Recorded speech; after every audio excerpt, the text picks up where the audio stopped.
I once read a saying a long time ago, stupidity is doing the same thing over and over again and expecting different results. Everyone has Facebook, Instagram, and everything else. They are all watching movies, playing games, or something else. Most people spend their days doing the same things, and they mostly grow up and stay in the same situation. If they work, they get a small or average salary and live a very normal life. One person innovates greatly, and the others copy the same habits that are repeated daily. Habits are what determine who we are. You must have heard about the importance of habits and so on, but today we will discuss the book, The 5 a.m. Club. We will look at what makes people wake up at 5 a.m. You might wake up at 8 a.m. and stay up late. We'll see how you can change your habits and eventually adopt a morning routine. Finally, if you have a book, mention it in the comments, even if you don't like it, so I can make a video about it.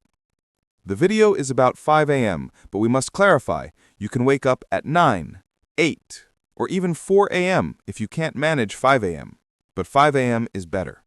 However, let's look at one fundamental thing. It is essential to wake up early in the morning. Let's return to the origins of humanity and see. This is one of the most important things that our brain holds to keep you alive for the longest possible time. It acts as if you were still living in the Stone Age. You are living in the 21st century and so on. But see, the brain is looking for caves, hunting, and survival from danger. This means you must be at peak strength. Everyone was like that. The first thing they did in the morning was get their food for the day. This is why fasting has great benefits. They spent the whole day balancing life aspects, including exercise. Their bodies needed this. Humans in early humanity were strong and so on. They didn't have the diseases we have now.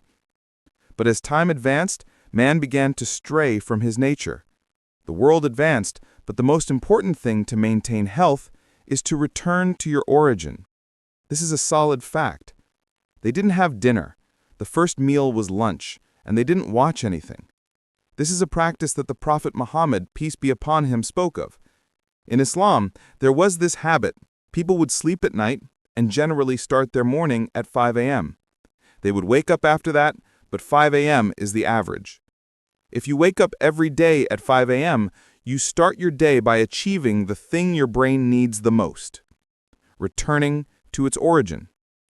To advance to the 21st century, let's look at an important rule that says you must work and learn in a field for 10,000 hours to master it. If you work 4 hours every day, you will reach 10,000 hours after about 10 years. But if you are a student or someone who starts their day at 8 a.m. or 9 a.m., not 5 a.m., that means they start at 7 a.m. Your day starts at 7 a.m. You will be among the 95% of people on Earth.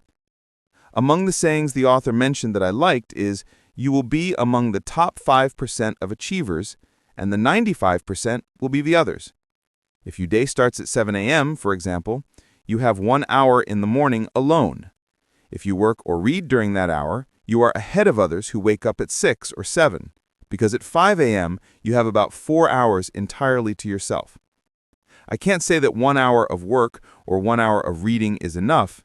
If you work online or have another side business, the first thing is to wake up at 5 a.m.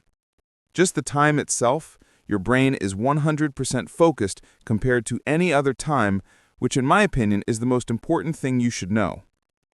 At 5 a.m., this time more than any other period in the early morning, you will have a certain power, a motivation you want.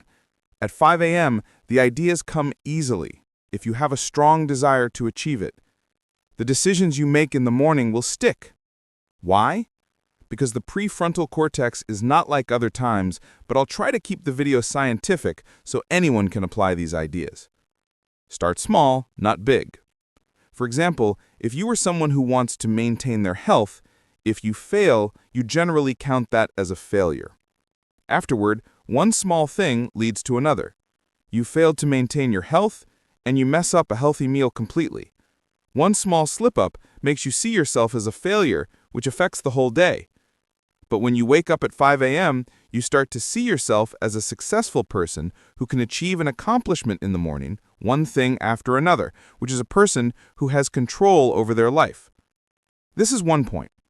The second point, which is the main point, when you wake up at 5 a.m., there are no people around.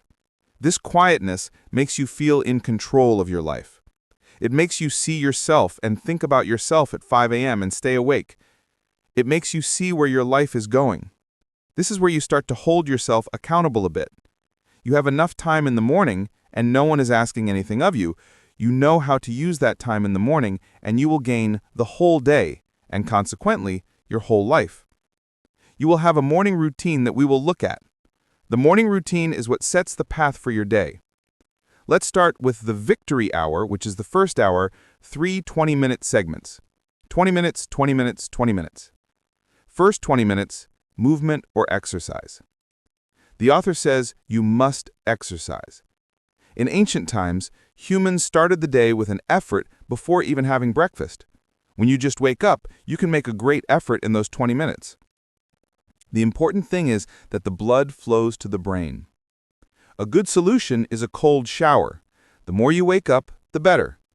You can simply do a basic routine, a simple one, or just move. The body must exert effort. Do not play games, as that is a mental effort, not a physical one. Second 20 minutes, learning or growth.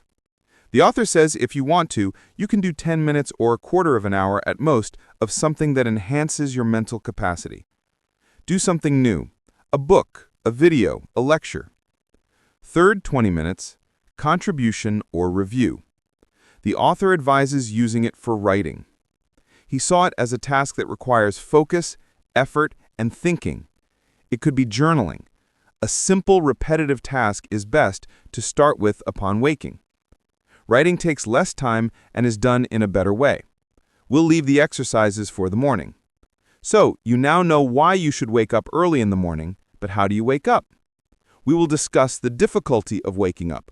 We will discuss the fundamentals that the author mentioned, and then a method from my experience and thoughts that has worked and resulted in great personal development for me.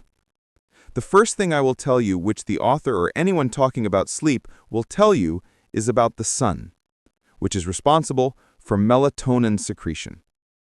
During the day, try to benefit from sunlight. When you wake up in the morning, try as much as possible to be exposed to sunlight, especially at 5 a.m.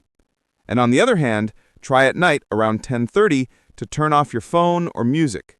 Sleep. Sleeping at night and waking up during the day is human nature. Try to wake up at the same time every day. Don't skip a day, even weekends. Try for at least 21 days. The last thing I told you is to set an alarm on your phone for 5:01, 5:05, 5:15, 5:25, and 5:35 every 5 minutes. Keep it that way every day. You can wake up without even realizing it. Eventually, the 5 a.m. club is like an internal biological clock that makes you wake up at 5 a.m. One last idea. If you are planning to join the 5 a.m. club, try to set a goal that you will work on for 90 days. Work on it in the morning. Whether it's learning a new language or working on your side project, 90 minutes every morning for 90 days will give you that. The book is by Robin Sharma, but this discussion focuses heavily on the content, maybe more than the book itself, because the idea of waking up at 5 a.m. is everything.